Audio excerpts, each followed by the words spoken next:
On the 17th day of the Great War, the Kaurava armies arrived on the battlefield before dawn. Duryodhana, along with Karna, approached Salya and said, "Great Lord, all my hopes rest on you and Karna. I've come to ask you for a special favor, to protect Karna.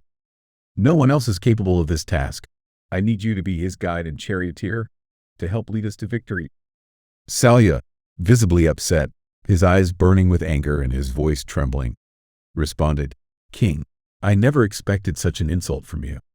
I am a warrior of noble blood, and yet you dare ask me to be the charioteer of Karna, a man born to a charioteer?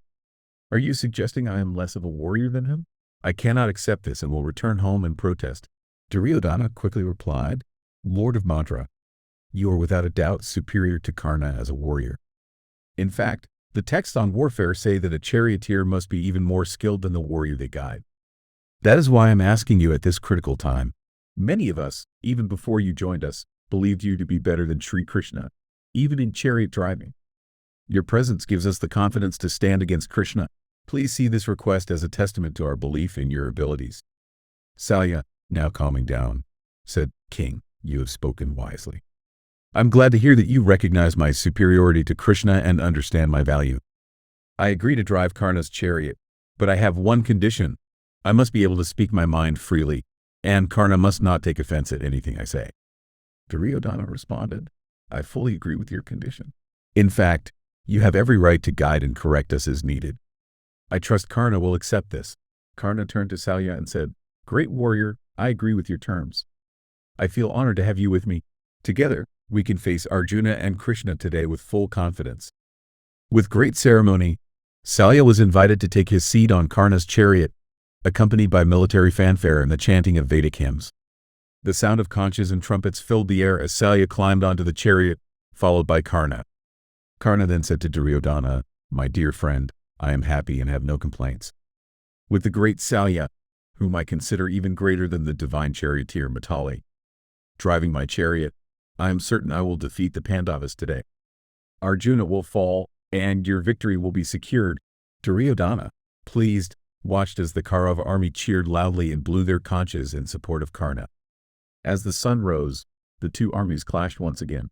Karna called out to the soldiers, "Whoever can point me to Arjuna's chariot will be rewarded with 1,000 gold coins, 100 horses, and 10 elephants." Turning to Salya, Karna said, "Friend, drive the chariot faster." Salya, unimpressed, replied, "Arrogant fool, look ahead. Arjuna's chariot flies the Hanuman banner.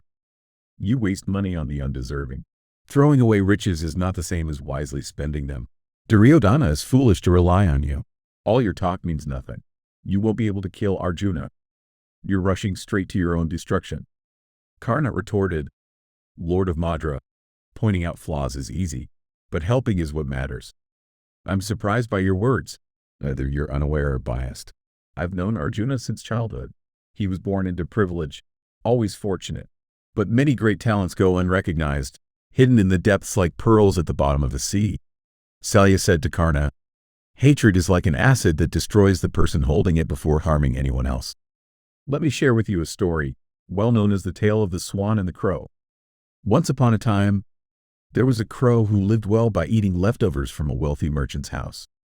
Feeling overconfident, the crow challenged a graceful swan to a race across the ocean. The crow was full of pride and believed it could win. The race began, and at first, the crow was ahead, flying with all its might. But as the journey went on, the swan continued flying effortlessly, thanks to its natural strength. The crow, exhausted by its own arrogance, eventually fell, unable to keep up with the swan. In this story, Karna, I'm showing you a reflection of yourself. Can you see it?" Karna, angered by Salya's words, retorted, "You are only alive because I have given my word not to harm you. I tolerate you only for Duryodhana's sake.